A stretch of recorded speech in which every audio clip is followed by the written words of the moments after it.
and then blue the interior walls, and then the outside walls with dense packed cellulose.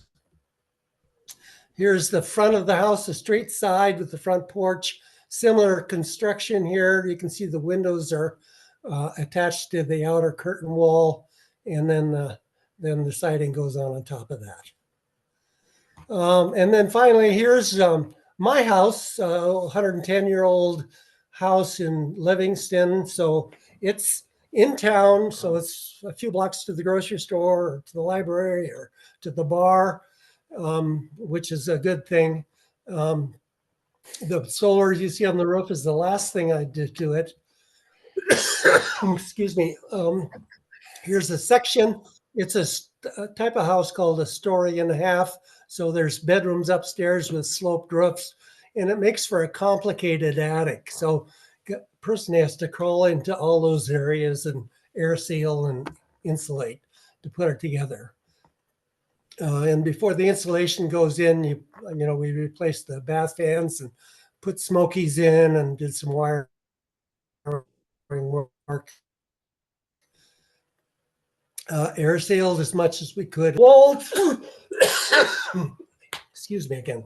The walls are unique in the sense that they were inside brick and then an outside brick with a 2.5-inch air gap there. It took me some years to figure out what to do, but by pulling the windows out, I could drill holes in the jambs between the two withes of brick and then dense plaque insulation into that cavity.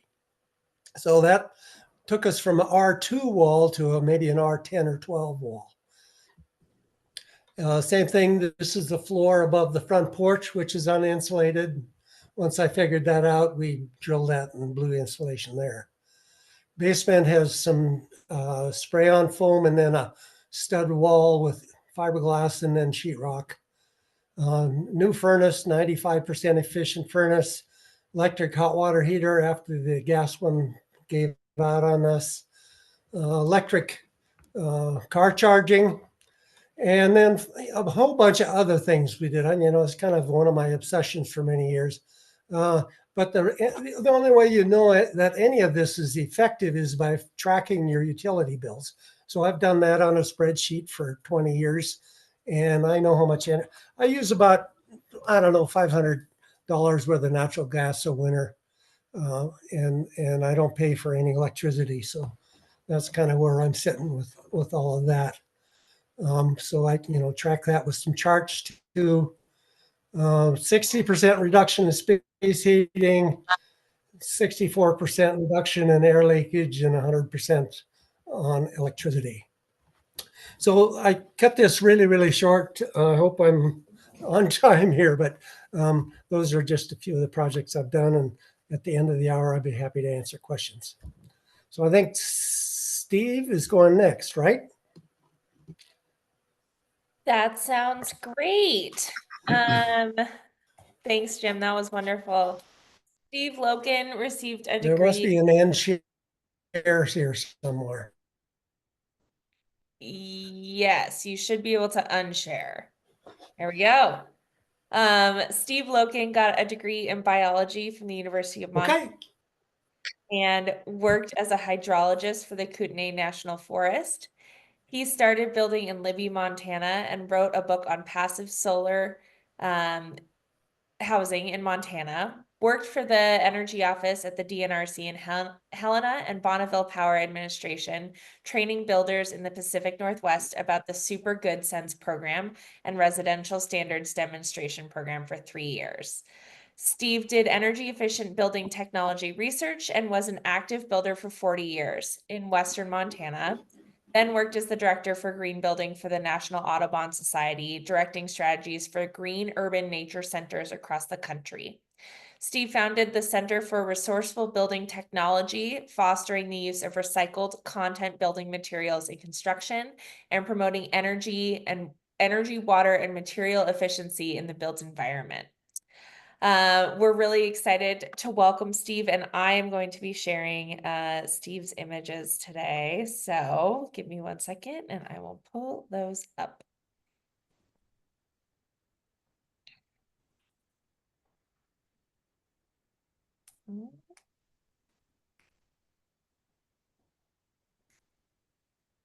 Okay, Zoom.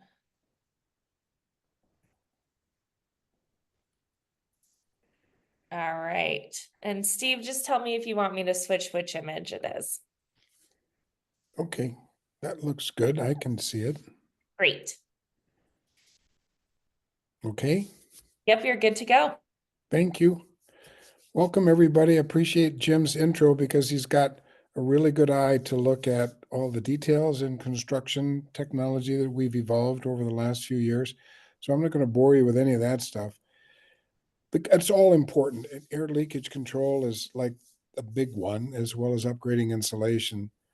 Most of my work has been done with either retrofitting existing housing stock, because a lot of the existing housing stock in Montana is very old, is poorly insulated, and it's a lot more challenging to figure out, as Jim indicated, how to bring older buildings up to a reasonable code, air tightening, and things like that. Far more difficult than new construction.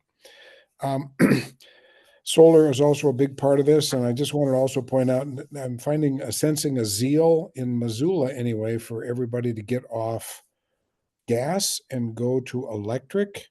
And I just wanted to point out that nationally, less than 10% of natural gas use is for residential housing. So it's really not a huge amount of natural gas, and it is a fossil fuel, but it is produces 60% less carbon dioxide emissions than coal.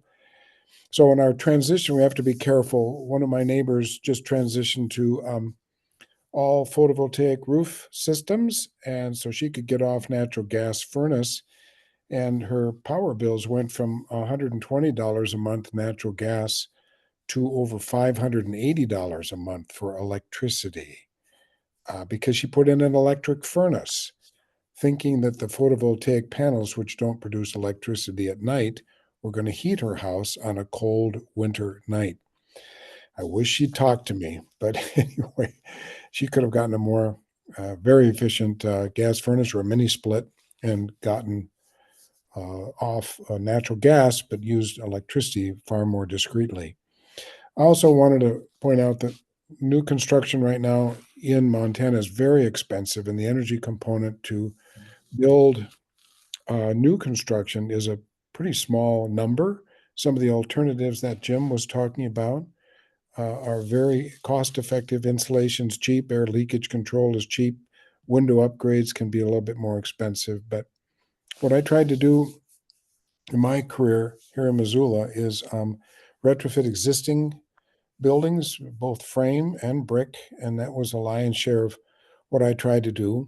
I did do some new construction and tried to pioneer some demonstration projects that were cottages. This one is a 700 square foot house. I did a number of these and then experimented with different kinds of ventilation systems, slab on grade, ground connection for cooling in the summer, some crawl spaces, trying different things and then monitoring them over 3 or 4 years. I also did earth tubes that were 6-inch PVC pipes buried in the ground around the perimeter of the foundation, so I could use that. The incoming air through that 6-inch PVC pipe in the overdig of the foundation as an air tempering system for the heat exchangers. Sometimes heat exchanger costs early on were exceeding $3,000. And in my zeal to make these cottages affordable, I tried to put in exhaust only systems that would have pre-tempered incoming air because the houses were pretty tight. And then as heat recovery ventilation systems started to become more cost effective and simpler for me to design and install them, we put those in as well.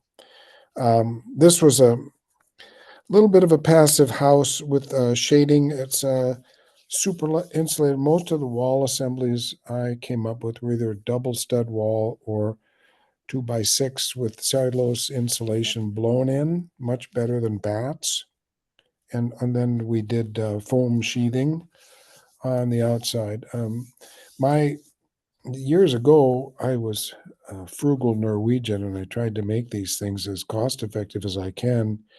And even now, today, they have to be more cost effective. We have to figure out a way to use less materials, smarter and better, to build modest, well insulated houses if we're going to do new construction at all. And of course, I think clustering and multifamily are important ways of sharing common walls and reducing heat loss. A ground connection because we're having hotter summers. So I did some slab on grades, insulated slabs, doing R15 to R20 under the slab. And that's helped to keep passive cooling working on the houses here. These are new constructions. Difficult to do that, of course, on retrofits. Do you want to go to the next slide, Mary, and see?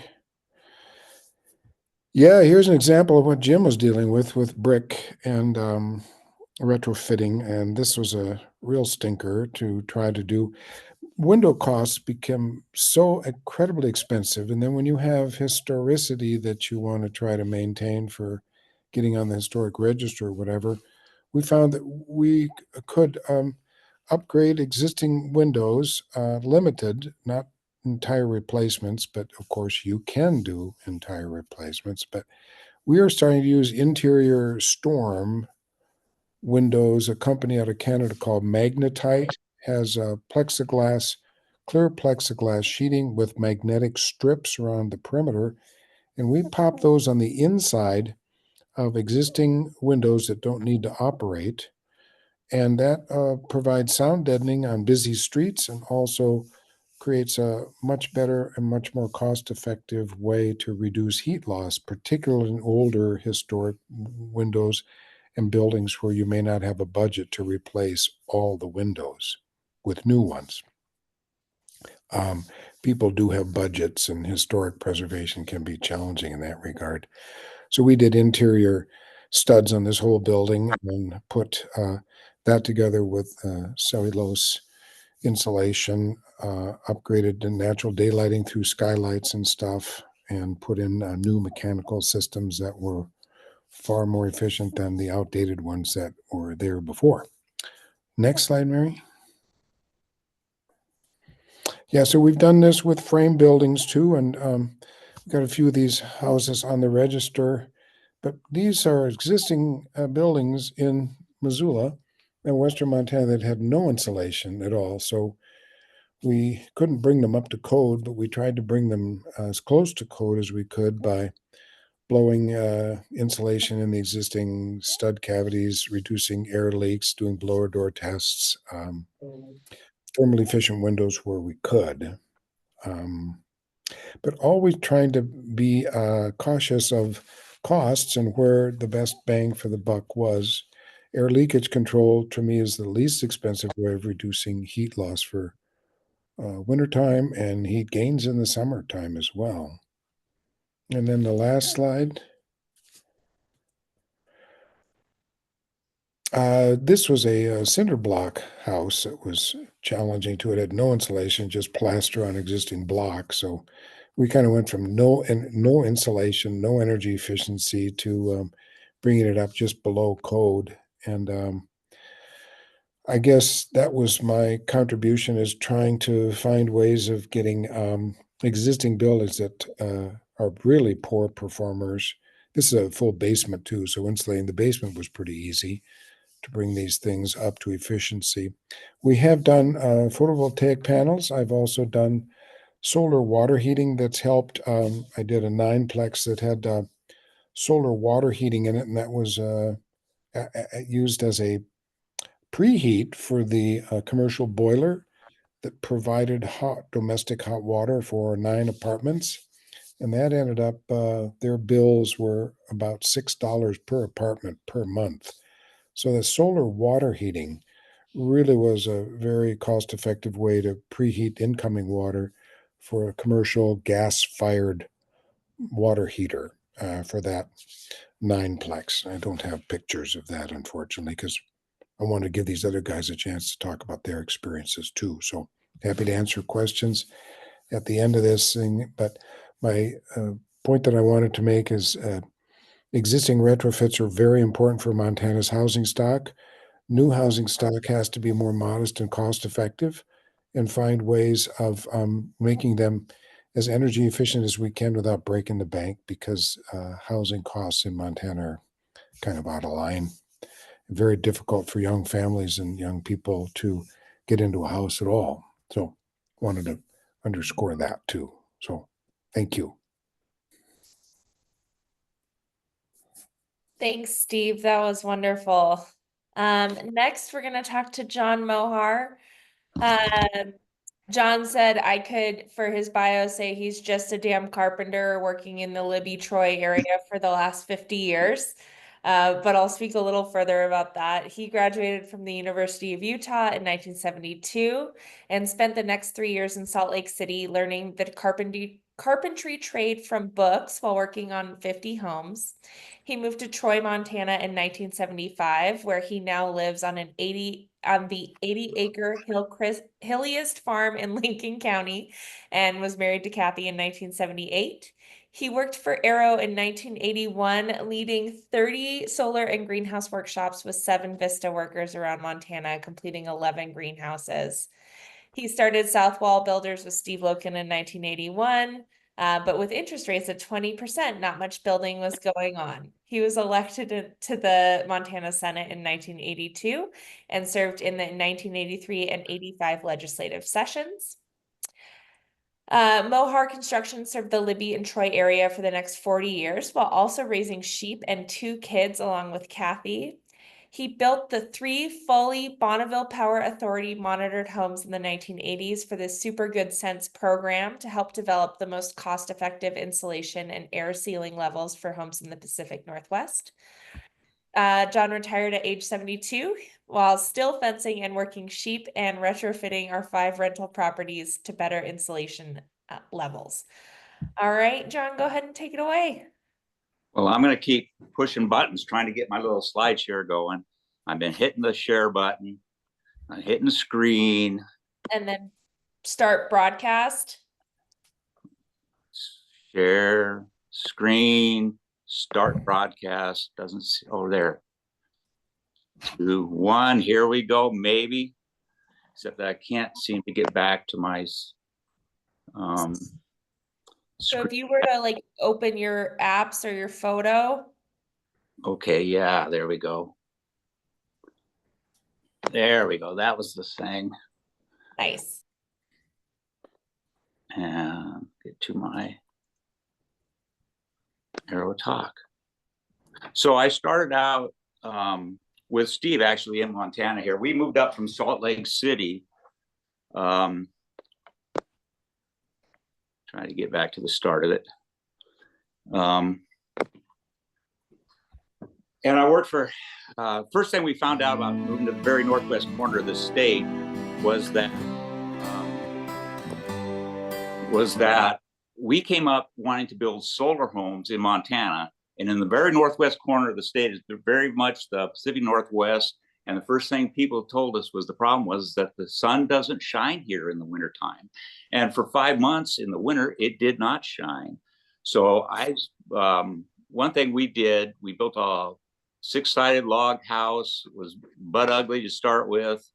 And Steve finally talked me into not tearing the whole thing down, but we just tear off the roof and start with something else that was a little more appropriate.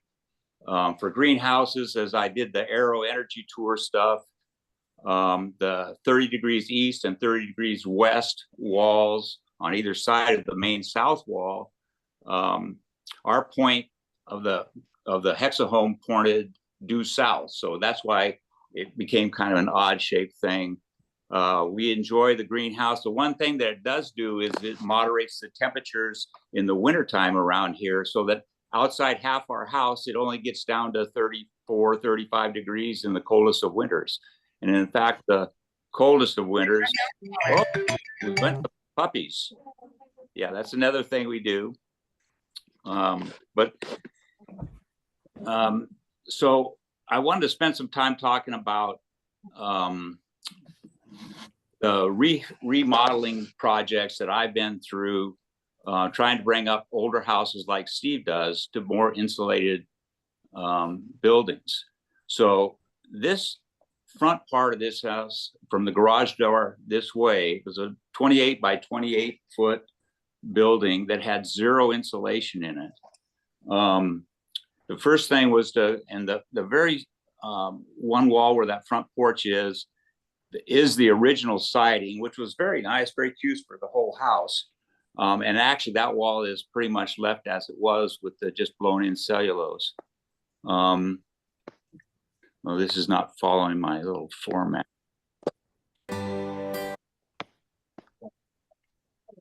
Like it should be. So I don't know how to get to the post.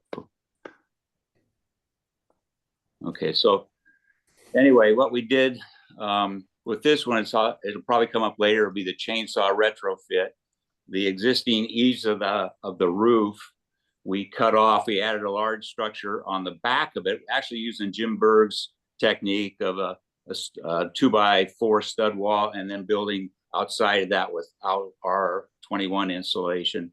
The front part, by the time you cut off the eaves, you put your water resistant barrier on, your WRB, sealed tight, and then we added 4 inches of foam to the sidewalls and added 6 inches of foam to the roof. And then you rebuild back your overhangs with 2x4s flat is what I did, screwed to the existing rafters, and have a pretty well insulated home after that. The second project was this one on 6th Street where I had lived for about 3 years when I moved to town when the kids were in high school. This was a flat roofed home, and that was never very sellable. One thing that's always hard to do is to talk your customer into a $100,000 to $150,000 remodel job of their siding, which is sometimes what it takes to do a complete exterior retrofit with new triple pane windows and adding 4 inches of foam or 6 inches of blown in cellulose. This home we did with blown in cellulose on the outside of the home after the WRB.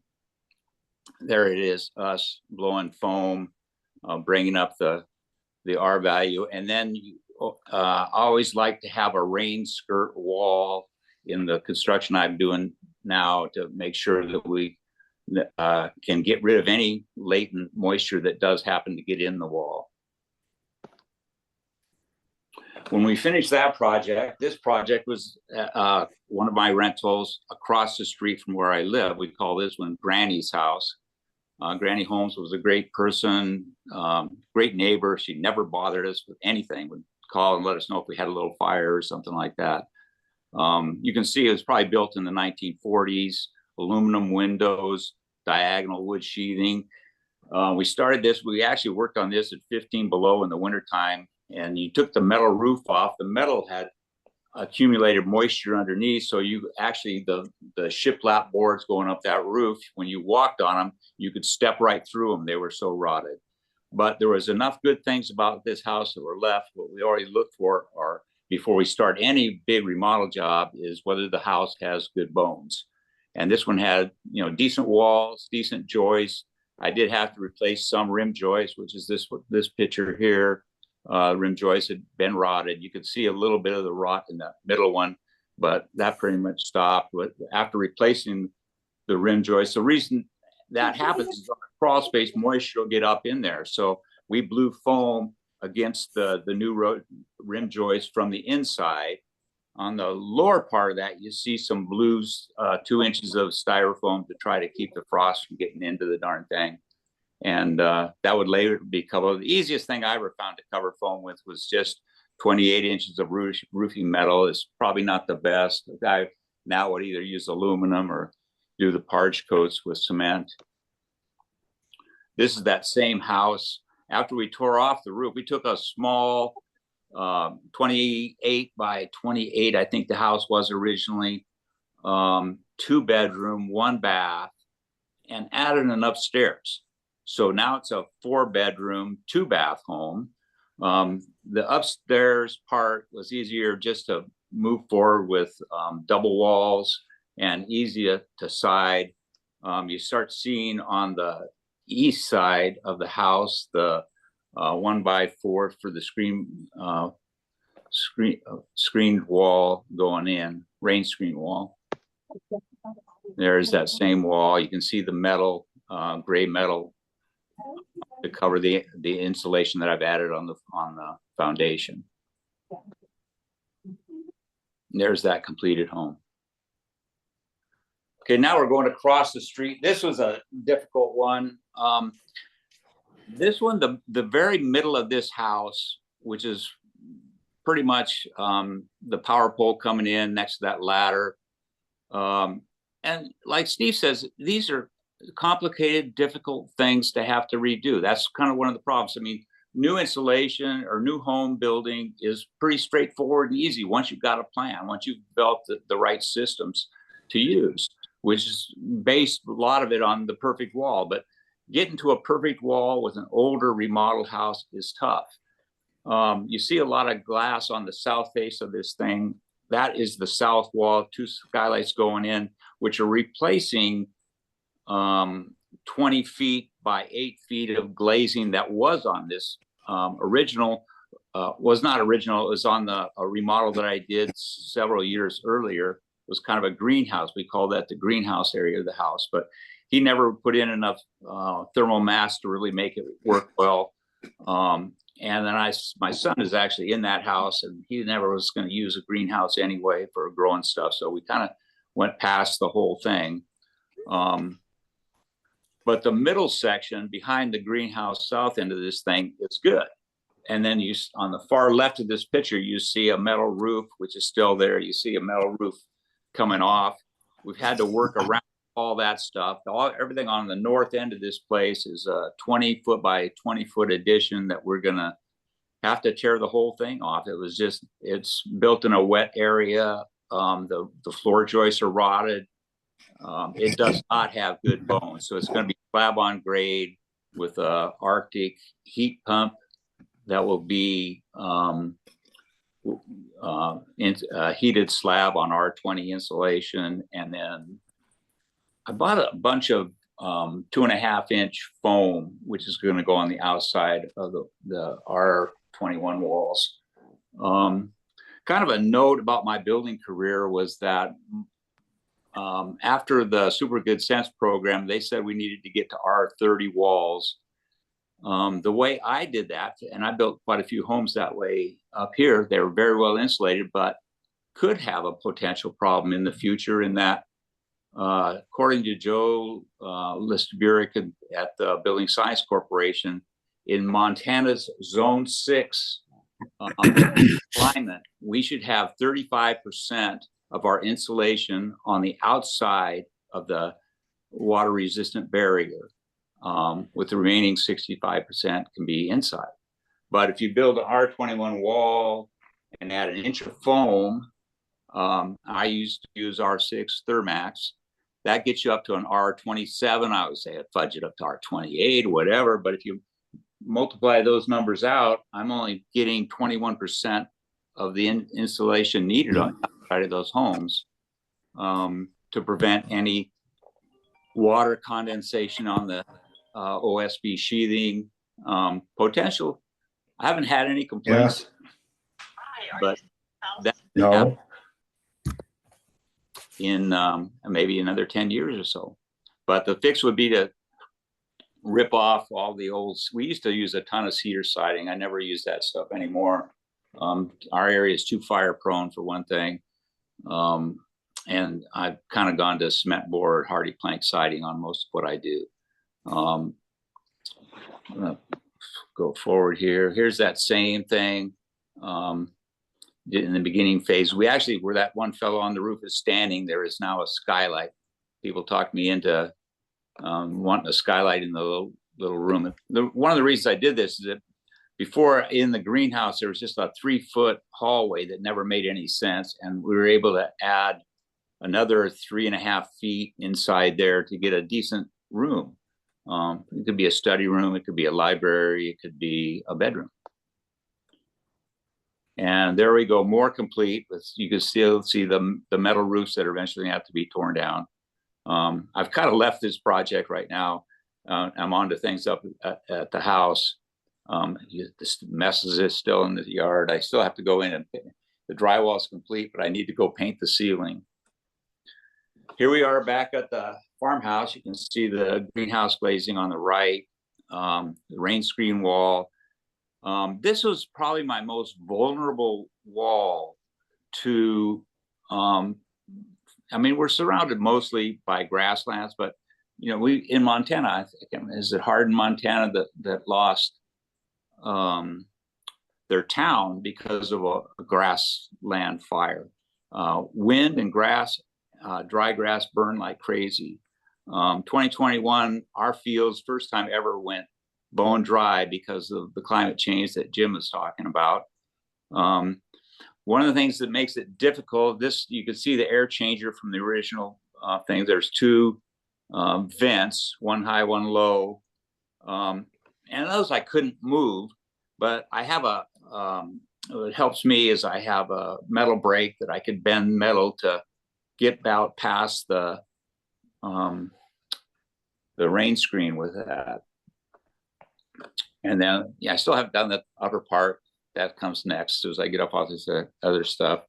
The water bib was another area where I had to do some custom building to figure that out. There's always a lot of things to figure out. The rain screen toward the bottom of the rain screen wall, you see this black stuff, which is just regular roof venting material. And then on the right side of that, you'll see it being covered with a little tapered piece of 5/16 to kick the first set of siding on. And that's where it looks today. I'm poised to go back. I put the siding up there and my little cut station up on scaffold so I could easily go back and forth from that to puppy chores, to sheep chores. The grandkids have always enjoyed coming up and having a little bit of farm action. Myself, we use guard dogs. We have cougars, we have bears.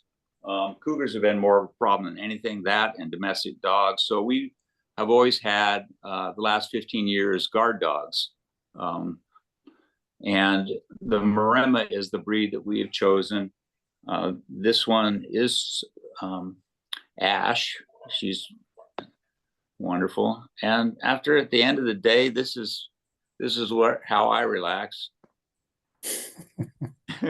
Raising puppies has been a chore. It's pretty amazing to raise puppies if you've never tried that. They'll climb to the top of the heap. They can't really get their bottom legs underneath them, so you can push with them, and they swim with their front legs to knock somebody else off a teat and get on there. They'll nurse for 10 minutes and they'll fall asleep and they'll roll off the pile dead asleep. All right, I'm done. Questions? Before we jump to questions, we just have one more presenter, and then we'll give everyone some space to ask questions that come up. Bud Barta has a degree in electronic engineering and worked with the New Western Energy Show, leading workshops, seminars, and construction projects based on renewable energy and energy conservation. He moved to the family farm in central Montana to become an organic farmer. Organic farming economics and local demand moved him into the design and construction business. And he has been farming organically and building sustainable for the best of my ability for over 40 years. Let me take away.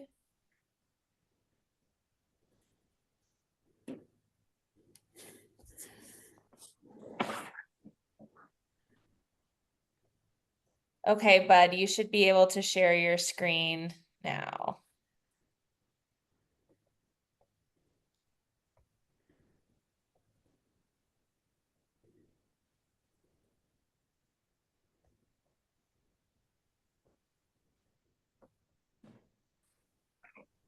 Looks great.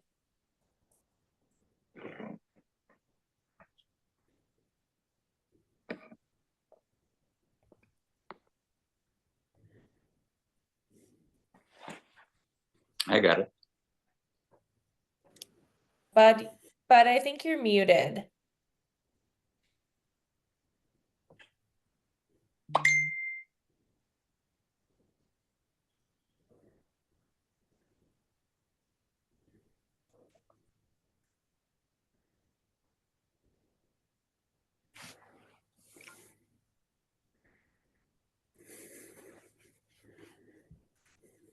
Hey, There, Bud, I think you're still on mute. Got it. can you hear me now? Yes. Okay. Okay.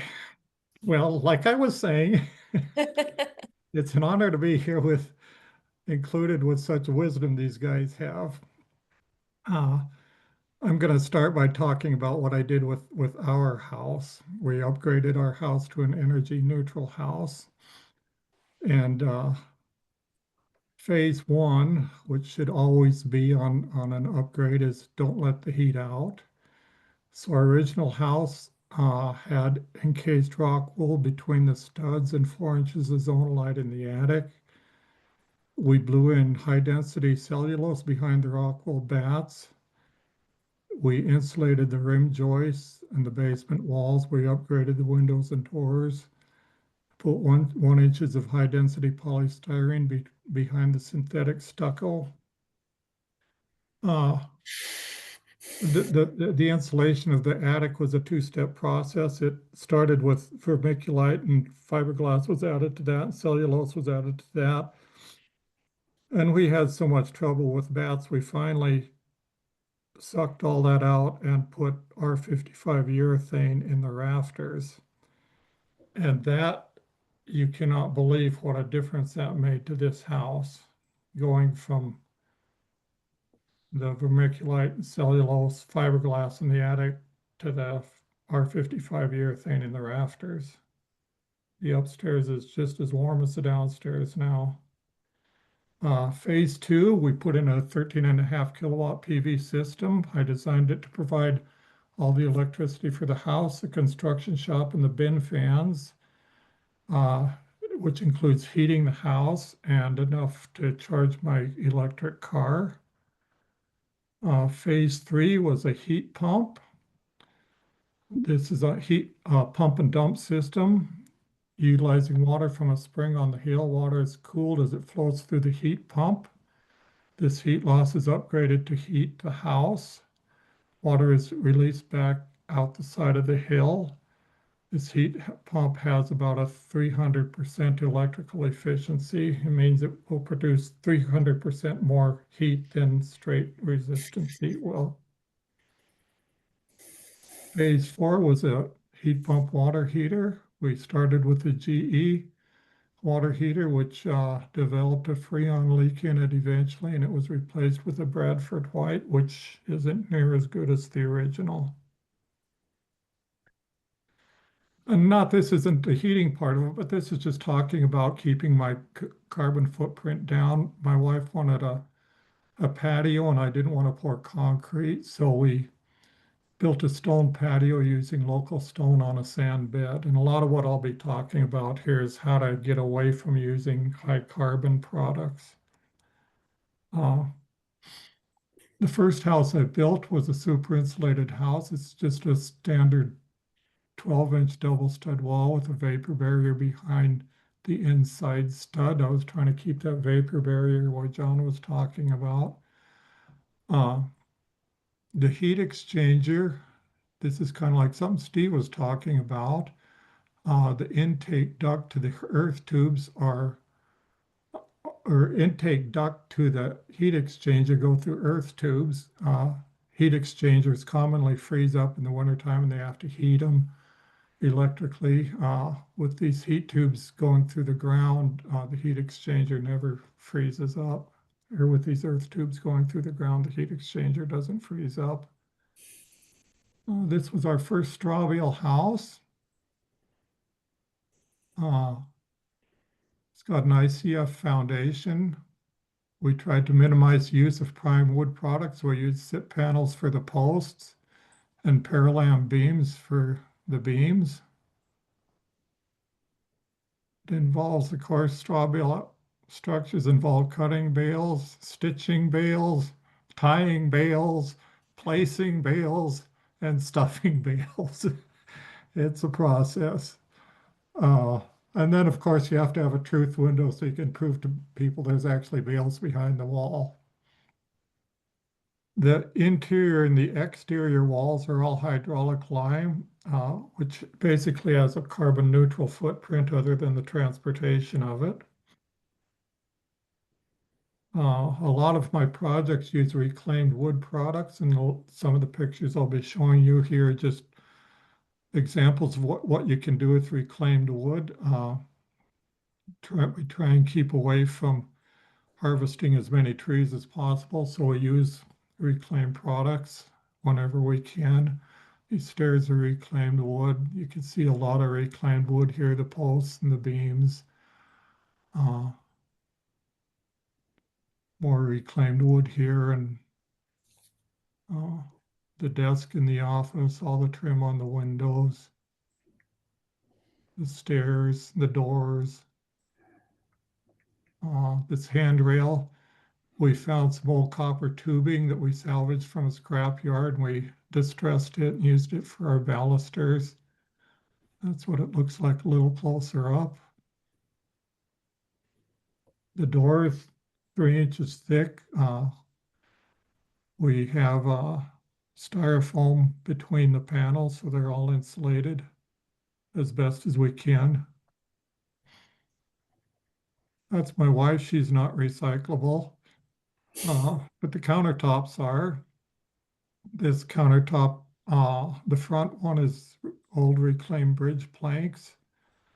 The back ones are paper stone, and the cabinets are made from reclaimed wood. So I really like paper stone, even making cabinets out of them.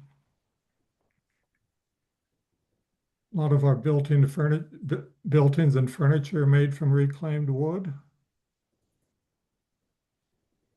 There's some gorgeous reclaimed wood if you look around.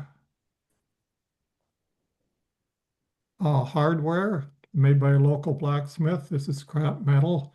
These people were into fishing, so we made fish hook towel holders for them. The exterior trim, a lot of it's reclaimed wood and from raw materials from dead standing timbers. And it can look like this and like this. In this house, we put a water catchment system in. It collects rain. The rain goes down into this old repurposed tank, and the water is used to water their trees. That's what it looks from the outside in the front and from the back. Going from one goal. Of course, any sustainable project results in happy clients, architects, and builders, and we're all pretty happy at the end of this project. Going from one extreme to the other, from a high dollar house to a Russ and Elsie straw bale construction workshop, which was an AERO community project. This started out with a 4-foot deep washed gravel foundation. I try and limit high carbon concrete, so we dug a trench, filled it with washed gravel, and built off of that. It's a Nebraska style straw bale house. This is to limit the use of prime wood structural products. Most straw bale houses, is the other one you could see, had a lot of beams and posts, and this doesn't have that in it. It's all, but it does require structural concrete stucco. So we did have to use some concrete in the stucco, but we used a hydraulic lime finish coat. There's a lot of reclaimed and repurposed materials and people in this project. And this shows kind of what the workshop was happening here. A lot of AERO folks out there building on a really fun project for some really cool people.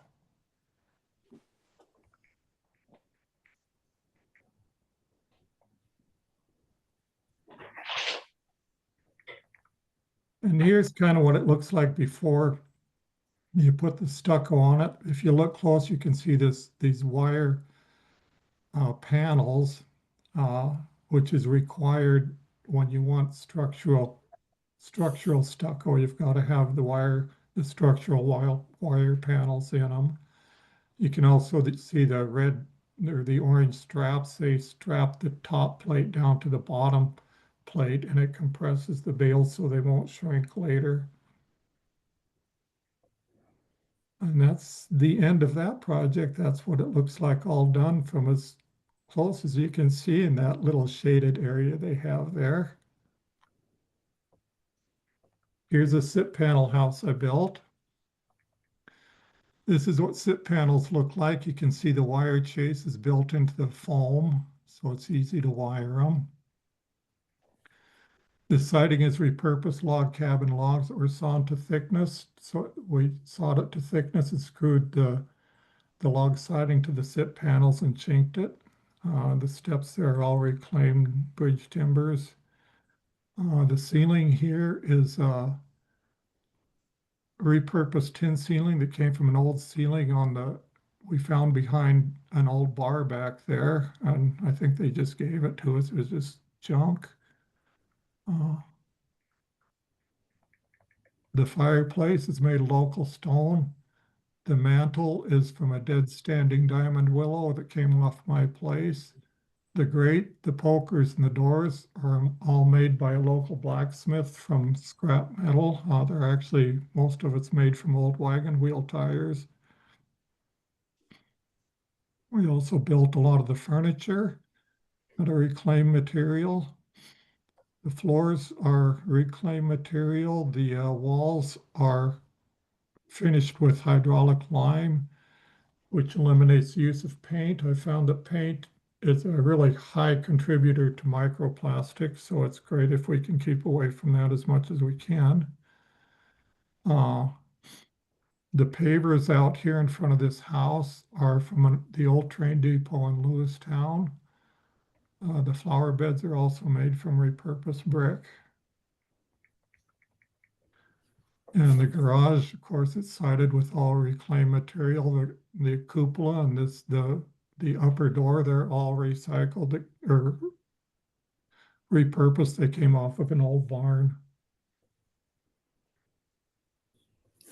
And that's what it looks on the outside, from the front and from the back. You'd think it was an old log house, and it's a brand new building. So we had a client that wanted us to tear this down and build him a new summer cabin.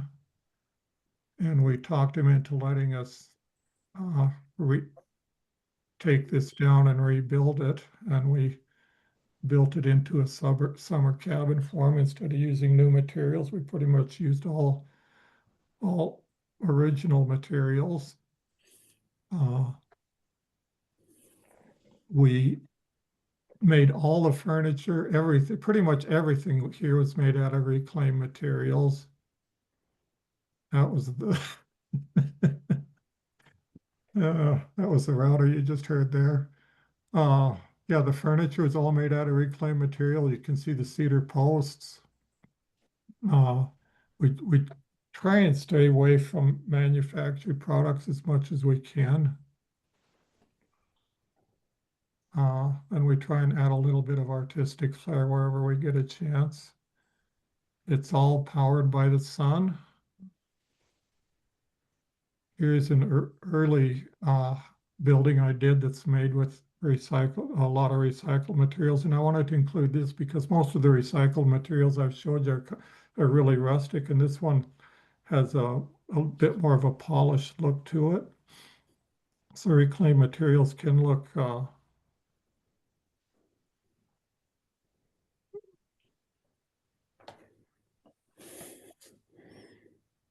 oh, wow. Oh, sorry about that. My phone was talking into my ear. So anyway, this is all a more polished look. All the interior trim is recycled material. It all came from a trestle that went across Salt Lake, which was really hard on my tools, by the way. Staircase, all reclaimed materials. This is another summer cabin I built. This was also used from reclaimed materials that went across those same timbers. The metal came off an old barn, and it's all powered by this humongous solar system you see there. The inside timber is all reclaimed. And this is the last house I've worked on. I didn't build this, but I did design it. It's an energy positive house. It's 1,550 square feet of living area. It's plus a full basement. The walls are R40 double stud walls with R60 cellulose in the attic. It's got the airtight drywall approach, which I've used a lot in my construction. Of course, it's got a heat exchanger. It's got a mini split heat pump, and the backup heat is a 1,000 watt wall heater. And that will keep the house warm. They also have a wood stove for ambiance. This is kind of what the double stud wall looks like. And this is what it looks like when the cellulose is blown into it.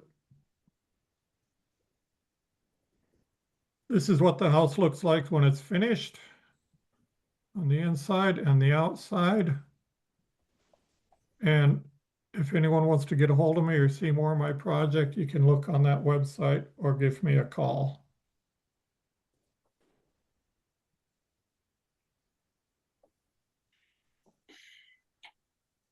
Well, thanks, y'all. I really appreciate that. It was so cool to see like such a number of different kinds of projects today. I know we've already gone over by a few minutes, but if there are any questions and folks are okay to hang out for a second, I'd love to see if anyone has any questions or feedback for our speakers. I'm checking the chat.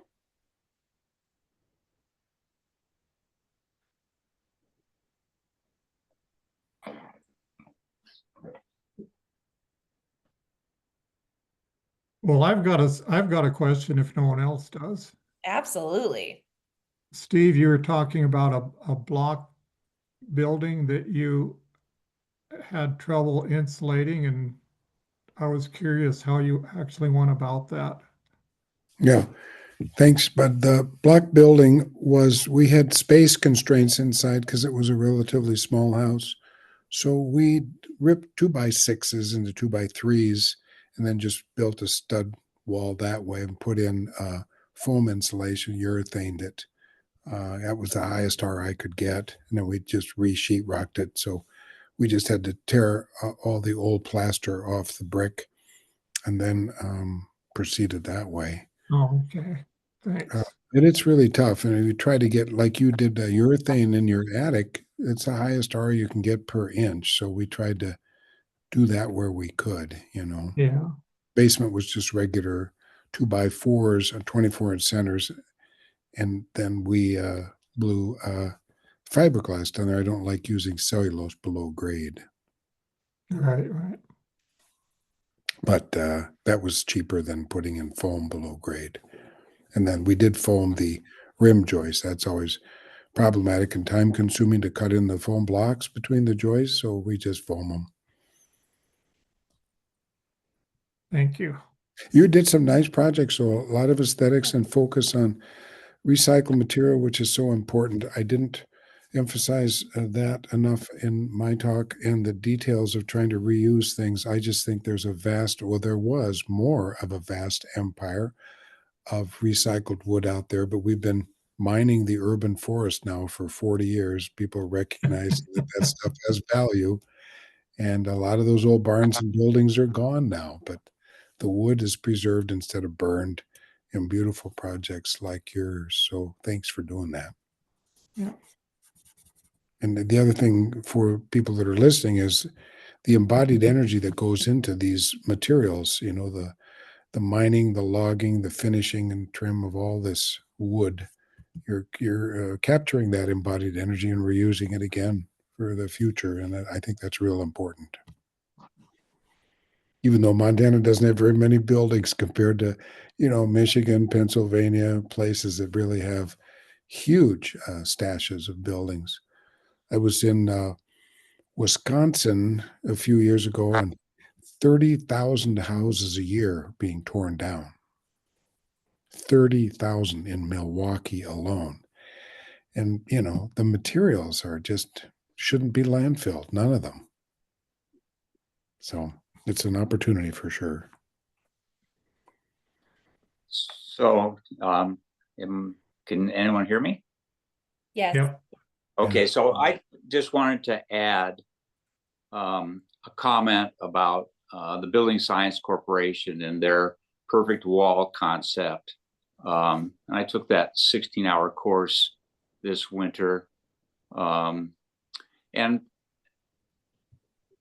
my perfect wall, it was actually should have been one of the last picture on my slideshow, but it just didn't appear there. But it was a house in the Upper Yak I built from scratch for Pam and Mary.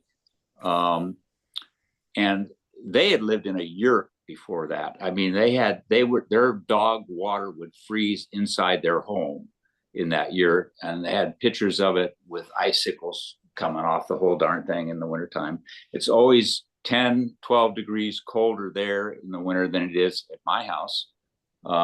And we're a little bit colder than it is down in Troy. But their house is where I kind of pioneered one I had been thinking about for a while. This 9.5-inch double stud wall. And then you cap it off with both walls tied together with 1.25 inch plywood. And that gives you the perfect height for your either 8-foot or 9-foot walls with your airtight drywall approach that Bud likes and I always liked in my building. And then what I kind of found with it going that outside approach of having to restud all that stuff on the outside of a home was kind of time consuming. Here in Lincoln County, Dr. Shim coined this long ago, is cheap but nice. That's what he wanted, cheap but nice. And so to get to that, what I did after I built my double stud wall is spray foam, urethane foam, 3 inches on the outside of those studs. And I went through with Building Science Corporation and talked to them about all the different details like that I use in my homes. And he was all thumbs up on all that stuff. So I feel pretty confident I'm heading in the right direction with my perfect wall concept. And then you blow in after you have the urethane guys out of there, do your electrical wiring and all that kind of stuff on the inside. Your plumbers can work on the inside. And then when it's time to blow in the insulation, blow in cellulose is my preferred blow in. So it gives you about an R44 wall. If somebody was trying to be even cheaper, you know, you could use 7 7/8 inch wall, which would be 6 rips of a piece of plywood, or 4 rips, I guess, instead of 5. So anyway, it's been interesting listening to all you guys. Amazing to be friends with you guys for all these years. Appreciate all that you guys have done toward making Montana a little bit more energy efficient. Absolutely. Frank Lemon in the chat has our last question for today. I'm curious if any of the panelists have experience concerning a sun tracking solar daisy. They seem like an interesting option where sun exposure is limited. Not here. Heard of them though. I don't either. Probably fairly I expensive. don't have experience with it, but I've been thinking about making mine because I could use a little bit more solar. So I was thinking I could make a rack of mine so I could at least adjust the angle appropriate for the season. I think I could do that fairly easily with my system. We have a south-facing hill behind the house. It's probably 20 degrees or 25 degrees up on the hilliest farm in Lincoln County, And if I ever get the money to do a big solar project, that's where what I would do is agri-solar. I would try to suspend the solar cells on cables above the field. I mean, that way it's killing two birds with one stone. You can still utilize the field down below for grazing. It will probably do even better because then the grass that we grow now, because the sun at that southwest exposure can overheat and bake the grass and dry it out quickly. So, but years away, I mean, my house, we only use, I think there's about 1,200 during the middle of winter kilowatt hours a month, which is fairly low. And that actually is my house plus a renter, but the fifth rental house that I'm going to be approaching one of these days as soon as he dies.